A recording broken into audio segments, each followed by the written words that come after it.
की दामोदराला वंदन, कारण त्याच्या कृपा आशीर्वादामुळेच आज हे सगळं जे मला शक्य झालेलं आहे ते त्याच्या मागे त्या दामोदराचाच आशीर्वाद आहे आणि इथून पुढेही त्यांचे आशीर्वाद असेच आमच्या पाठीशी असतील अशी अपेक्षा आहे. खरं तर बरेच या वर्षात बरेच सन्मान मिळाले, बरेच सत्कारही झाले. तर या प्रत्येक याच्यामध्ये मला वाटतं माझी मराठी भाषा आणि या मराठी भाषेचा खरं तर मला खूप गर्व आहे. या मराठी भाषेमुळेच आज हे जे काही मी साहित्य निर्माण करू शकले हे या मराठीमुळेच आहे. आणि खरं तर मला बोलत असताना कुठेही असं वाटत नाही की मी मराठी आहे, मग इंग्लिश येत नाही किंवा असं काही, मग मला अजिबात असं वाटत नाही. आणि या मराठी भाषेचा खरंच मला गर्व आहे. या मराठी भाषेमुळेच आज या साहित्य क्षेत्रामध्ये मला हा पुरस्कार भेटलेला आहे आणि माझ्या या यशाचं श्रेय मला माझ्या आईवडिलांना द्यायचं आहे. आणि त्यांची प्रेरणा कुठेही हरून न जाता प्रत्येक क्षणाला पुढे खंबीरपणे त्यांची पाठिंबा होता. तसेच माझे यजमान डॉक्टर श्रीभूषण गोविंद जोशी यांचाही दरवेळेला मला पाठिंबा असतो की अशी ॲड आलेली आहे, काय करूया, पुढे जाऊया, म्हणजे दरवेळेला ते मला सपोर्ट करत असतात. आणि यामुळेच मला वाटतं ही PhD मलासुद्धा मिळालेली आहे, माझ्या यजमानांनासुद्धा मिळालेली आहे. खरं तर याच्यासाठी मी दामोदराचे खूप आभार मानते. आणि त्याच्या सानिध्यामध्ये बसल्यानंतर जे काही सुचत असतं ते मी लिहित असते आणि त्याला प्रसिद्धी मिळत असते. मॅडम, आता तुम्ही दोगांयकूय घोवाक आनी बायलेक एक PhD मेळ्ळी आसा. एक फंक्शन खंय आसलें आनी कशें आसलें डिटेल्स, आनी तूं हाजे पयलीं कितले सन्मान हाजे मेळ्ळेले आहा? हे फंक्शन जे झालं होतं ते पॉंडिचेरीला झालेलं. डॉक्टर वीणा खाडीलकर यांनी आम्हाला हे सुचवलेलं होतं आणि एक पुण्यामध्ये विन फाउंडेशनच्या वतीने जो सत्कार सोहळा झालेला होता. क्रांतीसूर्य महात्मा ज्योतिबा फुले हा पुरस्कार त्यावेळी मला देण्यात आलेला होता आणि साहित्य क्षेत्रासाठीच तो देण्यात आलेला होता. तर त्यावेळी त्यांनी सांगितलेलं होतं की तुमच्या म्हणजे तुम्ही दोघंही उभयतांचा जो काही बायोडेटा आहे तो आम्हाला सेंड करू शकाल का. तर मग त्याच वेळेला लगेचच आम्ही तो प्रोसेस सुरू केला आणि ते सगळं निवेदनाच्या क्षेत्रामध्ये आता सध्या हार्मोनियमचं शिक्षण मी घेत आहे. तर हे सगळं बघितल्यानंतर त्यांनी सांगितलं की तुम्ही या डिग्रीसाठी योग्य आहात, तर आम्ही तुम्हाला ती देऊ इच्छितो.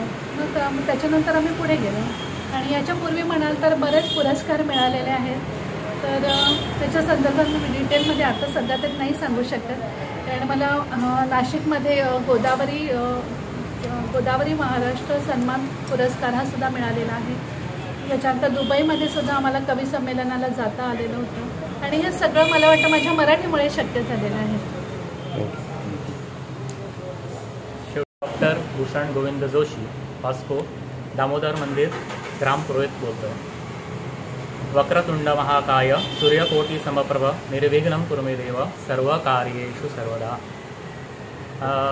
जे काही इथे आम्हाला सांगण्यात आलं की माझ्या मिसेसचा पहिली पुरस्कार जो मिळाला तिला पुण्याला, तिथून आम्हाला असं कळवण्यात आलं की तुमच्याही जे काही क्षेत्र म्हणजे माझं वडिलोपार्जित क्षेत्र चालू आहे त्यात तुम्हाला ही PhD म्हणजे जे काय ऑनररी PhD देण्यात येणार आहे असं म्हणून सांगितल्याप्रमाणे जे काही आमचा प्रोफाईल आहे किंवा बायोडेटा, तर तो आमच्या 4ही पिढींचा जे का कोणी इथे सेवा केली आहे दामोदर मंदिरात, माझे पूर्वज म्हणजे श्रीधर गुरुजी जोशी आणि माझे आजोबा, त्याच्यानंतर विनायक गोविंद जोशी, त्याच्यानंतर माझे वडील गोविंद विनायक जोशी म्हणजे उर्फ रमेश जोशी, त्याच्यानंतर मी.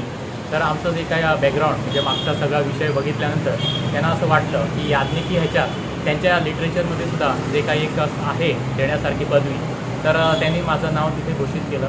तर जो कार्यक्रम झाला पुण्यात त्यात माझी सौभाग्यवती ज्योती जोशी, डॉक्टर आता ज्योतिभूषण जोशी झालेले आहे. तर तिचं त्या कार्यक्रमात सांगण्यात आलं की जसं तुम्हालाही लिटरेचरमध्ये इन मराठी तिचंही क्षेत्रात त्या कामगिरी झालेली आहे आणि बरेच तिला अवॉर्ड्स मिळालेले आहेत.